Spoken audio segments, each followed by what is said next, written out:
đây là những thủ đoạn gian xảo độc ác nhất để kéo người khác xuống nước là gì? Xem xong bạn sẽ phải rung mình. Câu chuyện thứ nhất. Ở Kinh Hải, một ông chủ đã chán chơi với nhân tình nên đề nghị chia tay. Nhưng nhân tình tuổi đã lớn, kiên quyết không đồng ý. Cô ta muốn cưới nhưng không được, bèn đòi ông chủ bồi thường phí tuổi thanh xuân lên đến hàng tỷ đồng.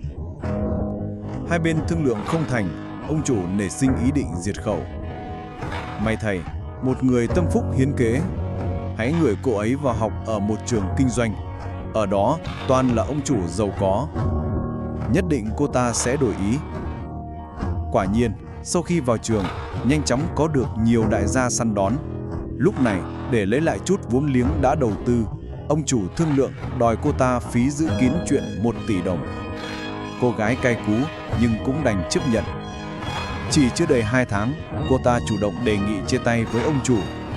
Sau đó, cô kết hôn với một người khác và còn đưa cho ông chủ 3 tỷ, gọi là phí giữ kín chuyện. Câu chuyện này xuất phát từ thuật xoay mình, mưu kế, kim tiền thoát xác. Câu chuyện thứ hai. Một chàng trai dẫn bạn gái về nhà ra mắt. Cô gái lười biếng, thích ăn chơi, khiến mẹ chàng trai lo lắng, không ưng bụng, nhưng cự tuyệt sợ con buồn. Bà nói với con: mẹ sẽ thử xem nhân phẩm cô ấy thế nào. Ngày mai, mẹ sẽ tặng cô ấy một phong bao lì xì, bên trong có 2 triệu đồng, nhưng mẹ sẽ nói chỉ có 800.000. Sau đó, con hãy hỏi cô ấy xem trong phong bao có bao nhiêu, rồi con sẽ biết cô ấy là người thế nào. Ngày hôm sau, bà mẹ thực sự làm theo. Khi con trai hỏi, cô gái trả lời 800.000. Vậy là vài hôm sau, chàng trai tìm cớ chia tay. Thực ra, trong phong bao cũng chỉ có đúng 800.000. Nhưng bài thơ đó là một ván cờ mà người mẹ là đạo diễn điều khiển con cờ đã phơi bày bản chất cô gái. Câu chuyện này lấy từ thuật xoay mình, mưu kế, mượn dao giết người. Trong bất kỳ tình huống nào, đừng bao giờ xé toạc mặt nạ. Khi có mâu thuẫn, đừng bao giờ là người lật bài. Trên bề mặt thì nhẫn nhịn, nhưng trong bóng tối phải đủ cứng rắn. Cao nhân đối đầu không bao giờ tranh đấu công khai, mà luôn đấu ngầm. Câu chuyện thứ ba. Nếu bạn đang ăn cơm mà phát hiện trong món ăn có ruồi, bạn sẽ làm gì? Một anh chàng và bạn đi ăn ở một nhà hàng, gọi món lẩu cay. Trong nồi phát hiện có một con ruồi. Anh chàng định gọi phục vụ, nhưng bạn bảo: khoan đã. Bạn lặng lẽ bỏ 1 đồng xu vào đáy nồi, sau đó mới gọi phục vụ tới. Phục vụ lập tức xin lỗi và nói sẽ đổi món mới miễn phí.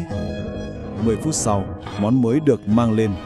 Ngay lúc đó, trước mặt phục vụ, anh bạn vô tình gắp từ đáy nồi ra 1 đồng xu. Kết quả, quản lý nhà hàng phải đích thân ra xin lỗi và miễn phí toàn bộ bữa ăn.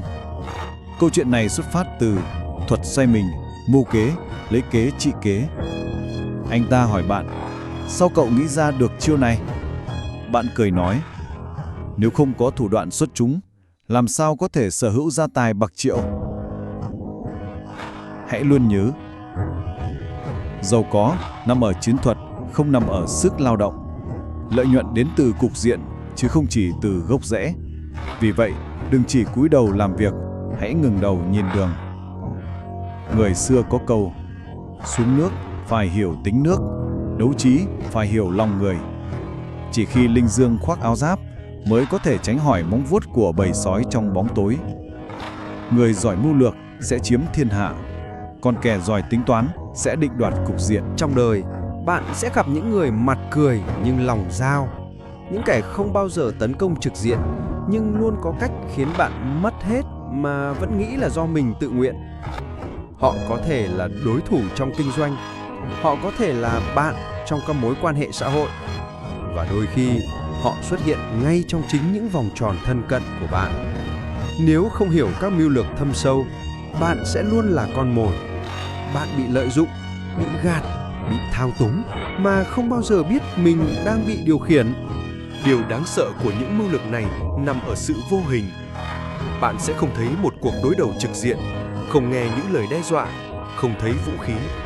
Nhưng mỗi bước đi của bạn đã được tính toán từng ly từng tí. Họ dụ bạn vào bẫy bằng cách khiến bạn nghĩ rằng bạn đang chiến thắng. Họ khiến bạn đưa ra quyết định sai lầm, nhưng bạn lại tin rằng đó là quyết định đúng đắn. Đến khi nhận ra mọi cửa thoát đã bị chặn kín.